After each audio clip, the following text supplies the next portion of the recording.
ನಮಸ್ಕಾರ ಸ್ನೇಹಿತರೆ.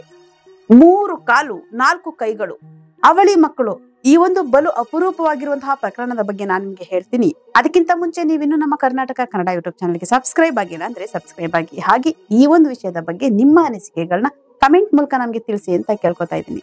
ಸ್ನೇಹಿತರೆ, ಮಕ್ಕಳು ಅವಳಿ ಜವಳಿ ಆಗಿರೋದ್ರಿಂದಲೇ ತಂದೆ ತಾಯಿಗೆ ಸ್ವಲ್ಪ ಭಯ ಆಗ್ತಾ ಇರುತ್ತೆ. ಹೆಂಗೆ ಸಮಾಧಾನ ಮಾಡೋದು ಮಕ್ಕಳನ್ನ, ಹೆಂಗೆ ಸುಮ್ಮನಿರ್ಸೋದು, ಒಂದ್ ಹತ್ರ ಇನ್ನೊಂದು ಮಗು ಆಡುತ್ತೆ, ಸಮಾಧಾನ ಮಾಡೋದು ಹೆಂಗೆ, ನೋಡ್ಕೊಳೋದು ಹೆಂಗೆ ಅನ್ನೋ ಸ್ವಲ್ಪ ಗಾಬರಿ ಇರುತ್ತೆ, ಭಯ ಇರುತ್ತೆ. ಯಾಕೆ ಅಂತ ಅಂದ್ರೆ ಒಂದು ಮಗುನ ನೋಡ್ಕೊಳ್ಳೋದೇ ನಿಭಾಯಿಸೋದಕ್ಕೆ ತುಂಬಾ ಕಷ್ಟ. ಅದ್ರಲ್ಲಿ ಎರಡೆರಡು ಮಕ್ಕಳು ಅಂತಂದ್ರೆ ಅವಳಿ ಮಕ್ಕಳು ಅಂದಾಗಲೇ ಸ್ವಲ್ಪ ಭಯ ಆಗುತ್ತೆ. ಹಾಗೆ ಇಂಡೋನೇಷ್ಯಾದಲ್ಲಿ ಇಬ್ಬರು ಮಕ್ಕಳು ಜೇಡರ ಬಲೆ ಹಾಗೆ ಇದ್ದಾರೆ. ಸ್ನೇಹಿತರೆ, 3 ಕಾಲು 4 ಕೈಗಳು. ಹೆಂಗೆ ಈ ಒಂದು ಮಕ್ಕಳನ್ನ ಹೆಂಗೆ ಆಪರೇಷನ್ ಮಾಡಿ ಸಕ್ಸಸ್ ಆಗಿ ನಮ್ಮ ವೈದ್ಯರು ನಿಜವಾಗ್ಲೂ ಈ ಒಂದು ಮಕ್ಕಳನ್ನ ಸುಧಾರಣೆ ಮಾಡ್ತಾರ ಅಂದ್ರೆ ನಡೆಯೋ ಹಾಗೆ ಕೂರೋ ಹಾಗೆ ಮಾಡ್ತಾರ ಅಂತ ಎಲ್ರಿಗೂ ಭಯ ಆಗುತ್ತೆ. ಯಾಕೆಂದ್ರೆ ಜೇಡರ ಬಲೆ ಅಂದ್ರೆ ಹಂಗಾತವಾಗಿ ಮಲಗಬೇಕು ಆ ಮಕ್ಕಳು, ಕೂರೋ ಹಾಗೂ ಇಲ್ಲ. ಹೆಂಗೆ ಇರುತ್ತೆ ಅಂದ್ರೆ ನೆನೆಸ್ಕೊಂಡ್ರೆ ನಿಜವಾಗ್ಲೂ ಅಪ್ಪಪ್ಪ ಹೆಂಗೆ. ಆದ್ರೆ ಇಲ್ಲೊಂದೇನು ಅಂತ ಹೇಳಿದ್ರೆ, ಆ ತಾಯಿಗೆ ಹೆರಿಗೆ ಸಮಯದಲ್ಲಿ ಯಾವುದೇ ರೀತಿ ತೊಂದರೆ ಆಗಿಲ್ಲ.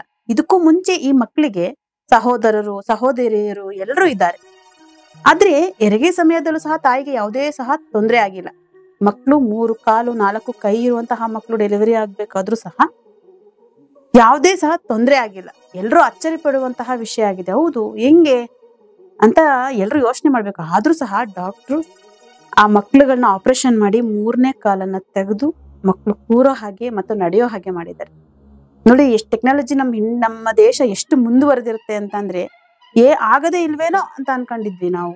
ಆದ್ರೆ ಆಗೋ ಹಾಗೆ ನಮ್ಮ ಭಾರತದಲ್ಲೂ ಸಹ ಆಗಿದೆ. ಲಕ್ಷ್ಮಿ ವಿಚಾರವಾಗಿ ಈಗ ಹಿಂದೆ ನಡೆದಿರುವಂತಹ 8 ಕಾಲಿರುವಂತಹ ಲಕ್ಷ್ಮಿಯನ್ನ ಆಪರೇಷನ್ ಮಾಡಿ ಈಗ ನಡೆದಾಡುವಂತೆ ಮಾಡಿದ್ದೆ ನಮ್ಮ ಸ್ಪರ್ಶ ಹಾಸ್ಪಿಟಲ್, ಬೆಂಗಳೂರಿನ ಸ್ಪರ್ಶ ಹಾಸ್ಪಿಟಲ್ ಅಲ್ಲಿ ನಡೆದಿರುವಂತಹ ಆಪರೇಷನ್ ಅಲ್ಲಿ ಸಕ್ಸಸ್ ಆಗಿ ಲಕ್ಷ್ಮಿ ಅವರು ಇವಾಗ ನಡೆದಾಡ್ತಾ ಇದ್ದಾರೆ. 8 ಕಾಲು ಅಂದ್ರೆ ಹೆಂಗೆ? ಭಾರತದಲ್ಲಿ ನಡೆದಿರುವಂತಹ ಘಟನೆ. ನಾವು ನಿಜವಾಗ್ಲೂ ನಮ್ಮ ಬೆಂಗಳೂರವರು ಹಾಸ್ಪಿಟಲ್ ಇಷ್ಟು ಮುಂದುವರೆದಿದ್ದಾರೆ, ನಮ್ಮ ವೈದ್ಯಕೀಯ ಸಂಸ್ಥೆ ಇಷ್ಟು ಇಂಪ್ರೂವ್ ಆಗಿದೆ ಅಂದ್ರೆ ನಿಜವಾಗ್ಲೂ ನಾವು ಖುಷಿ ಪಡ್ಬೇಕಾದಂತಹ ವಿಷಯ. ಯಾಕೆಂದ್ರೆ ಆ ಮಗು 8 ಕಾಲು ಹೊಂದಿದ್ದು ಇವಾಗ ಸಾಮಾನ್ಯ ಜನರಂತೆ ನಡೆದಾಡ್ತಾ ಇದೆ. ತಂದೆ ತಾಯಿಗೆ ಎಷ್ಟು ಖುಷಿ ಆಗ್ಬೋದು. ಆ ಮಗು ಹುಟ್ಟಿದಾಗ ಎಷ್ಟು ಬೇಸರ ಆಗಿರುತ್ತೆ, ನಮಗಿಂತ ಮಗು ಹುಟ್ಟತಲ್ಲಪ್ಪ ಅಂತ ಎಷ್ಟು ಅಳ್ತಿರ್ತಾರೆ ಆ ತಂದೆ ತಾಯಿ. ಆದ್ರೆ ಆಪರೇಷನ್ ಆಗಿ ಆ ಮಗು ನಡೆದಾಡುವಾಗ ಅವ್ರಿಗೆ ಎಷ್ಟು ಆನಂದ ಆಗ್ಬಹುದು. ಹೆತ್ತ ತಂದೆ ತಾಯಿಗೆ ಮಕ್ಳು ಖುಷಿಗಿಂತ ಬೇರೇನು ಇರೋದಿಲ್ಲ. ಇಂಥ ಎಷ್ಟೋ ಮಕ್ಳುಗಳು ಹೀಗೆ ಅಂಟುಕೊಂಡಿರುವಂತಹ ಮಕ್ಳುಗಳು ತುಂಬಾ ಜನ ಕೇಸ್ಗಳನ್ನ ನಾವು ನೋಡಿರ್ತೀವಿ, ಪತ್ರಿಕೆಯಲ್ಲಿ ನೋಡಿರ್ತೀವಿ, ಟಿವಿಯಲ್ಲಿ ನೋಡಿರ್ತೀವಿ, ಎದುರುಗಡೆನೂ ನೋಡಿರ್ಬೋದು. ಹಾಗೆ ಇಲ್ಲಿ ನಡೆದಿರುವಂತಹ ಒಂದು ಆಪರೇಷನ್ ಅಲ್ಲಿ ಸಕ್ಸಸ್ಫುಲ್ ಆಗಿ 3 ಕಾಲು 4 ಕೈ ಹೊಂದಿರುವಂತಹ ಮಕ್ಕಳಿಗೆ ಆಪರೇಷನ್ ಮಾಡಿ ಕೂರೋ ಹಾಗೆ ನಡೆದಾಡೋ ಹಾಗೆ ಮಾಡಿದ್ದಾರೆ. ಸ್ನೇಹಿತರೆ, ಜನರೇಷನ್ ಎಷ್ಟು ಮುಂದುವರಿತಾ ಇದೆ, ಟೆಕ್ನಾಲಜಿ ಎಷ್ಟು ಇಂಪ್ರೂವ್ ಆಗ್ತಾ ಇದೆ, ವೈದ್ಯಕೀಯ ಸಂಸ್ಥೆ ಎಷ್ಟು ಇಂಪ್ರೂವ್ ಆಗ್ತಾ ಇದೆ. ನಿಜವಾಗ್ಲೂ ನಮಗೆ ಹೆಮ್ಮೆ ಅನ್ಸುತ್ತೆ.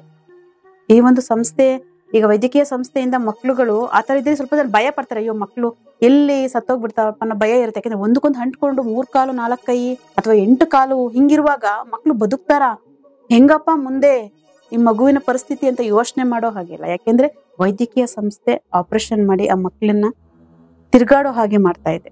ಅದ್ರ ಬಗ್ಗೆ ನಮ್ಗೆ ನಿಜವಾಗ್ಲೂ ಹೆಮ್ಮೆ ಇದೆ. ನಿಮ್ಗೂ ಸಹ ಈ ಒಂದು ವಿಷಯದ ಬಗ್ಗೆ ನಿಮಗೆ ಏನ್ ಅನ್ಸುತ್ತೆ ಅನ್ನೋದನ್ನ ನಮಗೆ ಕಮೆಂಟ್ ಮೂಲಕ ನಮ್ಗೆ ತಿಳಿಸಿ ಅಂತ ಕೇಳ್ಕೊತಾ ಇದ್ದೀನಿ. ಮತ್ತಷ್ಟು ವಿಡಿಯೋಗಳನ್ನ ನಿಮ್ ಕಣ್ಮುಂದೆ ತರ್ತೀನಿ. ನಾನು ನಿಮ್ಮ ಮಂಜುಳಾ. ಅದಕ್ಕಿಂತ ಮುಂಚೆ ನೀವಿನ್ನು ನಮ್ಮ ಕರ್ನಾಟಕ ಕನ್ನಡ ಯೂಟ್ಯೂಬ್ ಚಾನಲ್ಗೆ ಸಬ್ಸ್ಕ್ರೈಬ್ ಆಗಿಲ್ಲ ಅಂದ್ರೆ ಸಬ್ಸ್ಕ್ರೈಬ್ ಆಗಿ. ನಾನು ಬರ್ತೀನಿ. ನಮಸ್ಕಾರ.